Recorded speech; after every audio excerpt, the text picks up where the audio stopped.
Hey, what's up guys? Happy New Year. This is Rob. You are of course on Rule of Two Review, and it is New Year's Day. And what it is that I wanted to do today to celebrate the new year is to finally move forward with something that I talked about on my recent update video, where I mentioned one of the new segments that I wanted to do was the segment that I'm calling the User's Question Corner.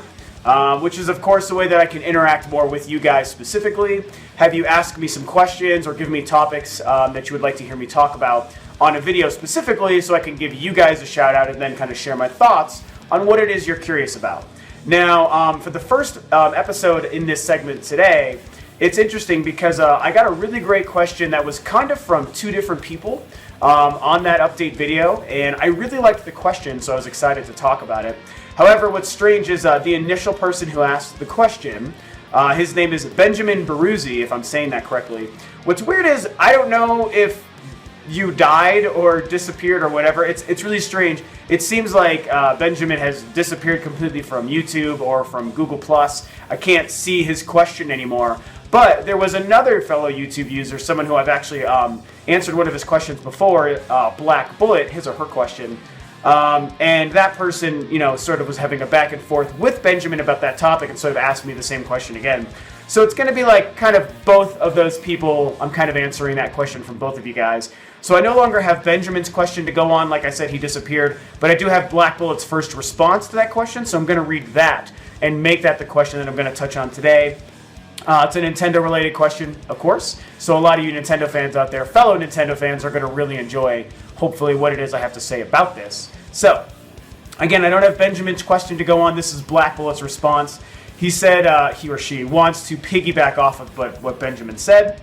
Long story short, do I think that Nintendo should drop all of their colorful franchises, especially Mario, and focus on things like their own in-house first-party versions of things like Grand Theft Auto and Call of Duty? I'm kind of trying to paraphrase here because it's a long question. Do I think that Nintendo should change their image from a family-friendly company into a strictly adult-oriented company? So this is a pretty heavy question we're getting into. Things like Grand Theft Auto or Call of Duty, games that have lots of blood, swearing, and sex and guts and things like that. Do I think that if Nintendo did that for their next generation and decided not to make sequels to their past legendary franchises and exclusively focus on games that have an M rating on the box, first party of course, do I think that this will change their image in the eyes of the community? Do I think it would be a good idea for them going forward from a business perspective? So, okay, I know there's kind of a lot there. Like I said, I had to paraphrase different parts of a very long question that both Black Bullet and Benjamin basically asked me. So, tough call. There's a couple of different questions to answer here. I guess with the first part of whether or not they should, stop making sequels to their legendary franchises and remove all their colorful games and things like Mario from their library, their repertoire, if you want to say. First thing, no, absolutely not. I think that that's a crazy idea. It's a really good question, so thank you guys for the question. There's a lot to kind of get into there, but do I think that they should do that? No. That is one thing that they definitely should never do. And they never will. That's the other thing, is there's no way that they would ever do that. That's crazy to think that they would. I understand why you guys asked this question because, Nintendo is so specifically known for these kinds of things, very different than the competition Sony and Microsoft are known for. They're known for always going for hyper-realism, for the most part. Going for hyper-realism, always pushing towards the next graphics, lots of mature content on their consoles. A lot of times their multi-platform stuff you're going to find on both consoles and on PC. And occasionally also on Nintendo's consoles. And Nintendo isn't known for that. They're known for their first-party stuff, and most of their first-party things are very family-friendly. They're not kiddie, they're just made for everybody. And I think that there's a difference between something geared towards small children and something made accessible for everybody of all ages, And I think that's what they do. Yes, there's a lot of color, which is a good thing. Hello, that's a good thing for video games. And you don't see a lot of the mature stuff, especially from Nintendo. I don't think they've ever made a mature game. So, no, they can't, nor will they ever stop making Mario games. They'll never stop making Zelda games. Metroid is an interesting franchise that kind of bounces back and forth. It's kind of like a teen-rated kind of series, and it's not very colorful and family-friendly, if you want to call it that.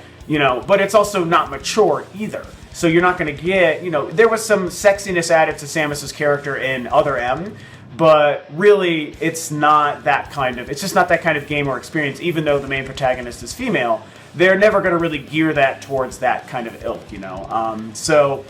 and that stuff makes so much money for Nintendo. Every Mario game and Pokemon game and Zelda game makes crazy money for the company. People love them, and they always review out like freaking insanely well. So there's no reason to think that they will ever do that, and they shouldn't do that, I, as a Nintendo fan, and all the other millions of Nintendo fans out there, don't want Nintendo to stop making those games. So, no, they can't and shouldn't do that. Now, there's another aspect to this question, though, that you're asking, is should they focus on more mature content, or should they try to change their image for the next generation? So, there's two things within that question I want to get to. The idea of if they should make their own first-party versions of games like Grand Theft Auto and Call of Duty. I think that there's something to that, and I would like to see a division of Nintendo that is actually first-party, that is willing to make really mature content. I actually think that would be really cool, because as much as I love, family-friendly, colorful games, things like that, doesn't matter if we're talking about, like a Little Big Planet or Ratchet and Clank that isn't Nintendo, or if we're talking about Mario and Zelda and stuff like that. I do love those kinds of games. However, I, of course, also love the very realistic games that are very good. And I am, as a 33-year-old man, I certainly like mature content. I think Gears of War and The Last of Us and things like that are awesome games. And I'm not a Grand Theft Auto guy because I just don't really love that franchise. But it's not bad. And the idea of a game like Grand Theft Auto, like Watch Dogs, for example, I think that stuff is great. So I certainly, as someone who loves those kinds of games as well, but also is a huge Nintendo fan, the idea of Nintendo making a game like that I think would be great, because they would probably make the best version of a Grand Theft Auto kind of game out there, I don't really think that they ever will do that, but if they did, I think it could be very cool. And yeah, I would love to see it. I think that would be cool. I'd love to see them make, I like first-person shooters, so I would love to see them make a really great FPS game, And I'm not talking about like Metroid Prime and stuff. That's a little bit different, obviously. I mean something that's meant to be like Call of Duty or Halo or Wolfenstein, Metro Last Light, things like that, Destiny. I think a Destiny kind of game which is kind of, very much borrowing from the sort of atmosphere and tone and look of the Metroid Prime games. I think they could make a really great game more like Destiny, where it could still maybe be mature in the sense that there's blood when you kill people. But I don't think that they would ever need to, nor would they ever go towards an extremely sexy route, or going for lots of swearing and things like that. But maybe like human on alien violence and gore could be something I could see them maybe doing. That's like a good compromise between those two realms, So, yeah, I think that stuff could be really cool. I would love to see Nintendo make any kind of game, even mature. I would like it if they had a division within Nintendo that is first party, that is making those kinds of games. And maybe that could be something like Monolith, for example, because the Xenoblade stuff, and they worked on Baten Kaitos in the past, which I loved Baten Kaitos. Damn, that was a great series. Really horrible voice acting, but such charming characters, I just didn't care. So, maybe Monolith, the thing that they make after Xenoblade Chronicles X, could be something like that. Or Retro Studios could be something like that. So, those are studios divisions within Nintendo that I think would be great at making these kinds of games first party, that would be sort of, blurring the lines between Nintendo's creativity and amazing game design and a more mature perspective. I think that would be really great, Also, would that help them going into the next generation? Absolutely. So here's where we get into the last part of your question is, do I think doing things like this or adjusting their family-friendly sort of image could help them be a smart business decision going forward into a new generation? Yes, I do. Now, do they need to do it to be successful or even as successful as they've been in the past? No, I don't think it's a requirement, but could it help or could it be a good thing? Yes, I think that it actually could. One of the unfortunate things about today's gaming space is that a lot of gamers do kind of look down on the idea of being family friendly or making a game like a Mario Galaxy, which is very colorful and very appropriate for any age, but also so goddamn difficult that it's really hard for little kids to play. So that's kind of where they're blurring the lines with games that look family friendly but really aren't with how they play.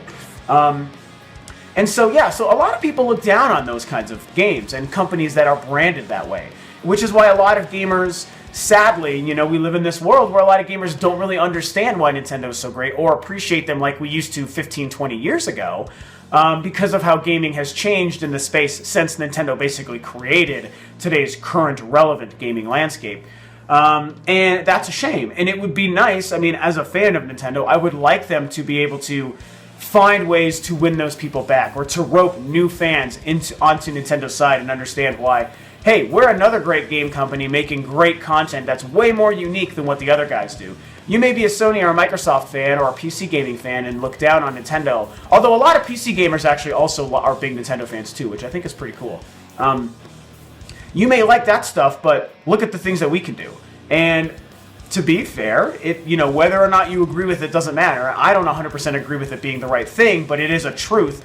To be fair, if they tried to cater more towards the teen and mature audience, the hardcore, they do cater to hardcore audience, but hardcore outside of Nintendo's first party stuff, I think that would help. And if they could be branded as a company that isn't just family friendly, I think a lot of other gamers would be, more open to checking Nintendo out again, or even for the first time for the younger gamers.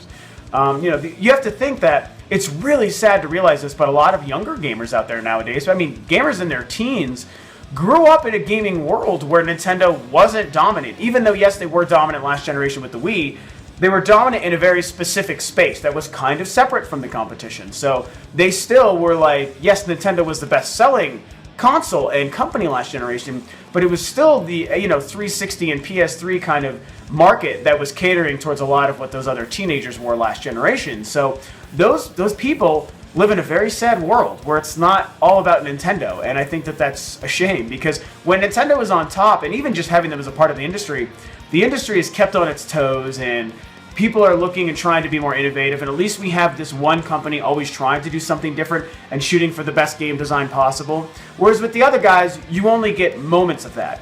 You only get so many Last of Us's and Uncharted's and Halos of the world, with those other companies. You get them sprinkled throughout. But with Nintendo, 9 out of every 10 game that is produced from them as a first-party game is a masterpiece and is so much more creative than anything else being put out there. So if they can get back on top and change their image to get people to understand why they are still great, I think that could be great. And I think it could be great for them from a business decision because, the first year of the Wii U wasn't very good, unfortunately. Mostly due to the lack of really good games, but also because their image kind of branded them as something not super exciting to too many fans outside of already being Nintendo fans. And so I think that it could help, a much stronger initial launch and, right out of the gate, whenever this next hardware comes, 2017, 2018, still many years away. Yes, I think it could help them have a more successful machine right out of the gate. Because right now, with the Wii U, they're just catching ground, they're just trying to play catch up from that first year that wasn't very good.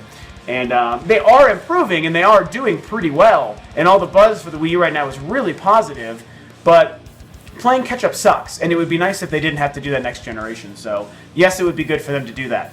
And I think that's pretty much it. I think I covered the bases there. Really great question from, again, both Benjamin Baruzzi, rest in peace wherever he may be, and from Black Bullet. I really appreciate it, guys. Great question. I love talking about Nintendo. A lot of different angles to approach that topic, so really fun to kind of dissect that. You guys, those are my thoughts. This will probably be a pretty hot button topic. I can already imagine what a lot of people will be saying and talking about, But I definitely want to hear what you guys have to think about these questions from Benjamin and Black Bullet. Really interesting takes on Nintendo. What should they do going forward? How could they improve their image to people who aren't Nintendo fans? And how mature do they need to go in the future to help their next system be more successful? Lots to talk about and think about and discuss. So thanks for tuning in. Of course, if you're new to Rule of Two Review, please subscribe down below. Helps me, helps the channel, helps the videos. Always fun to see those things grow. Share your comments and your thoughts below, of course. And thanks for tuning in for the first episode of the Users Question Corner. Lots of fun to do this. I look forward to more questions from you guys.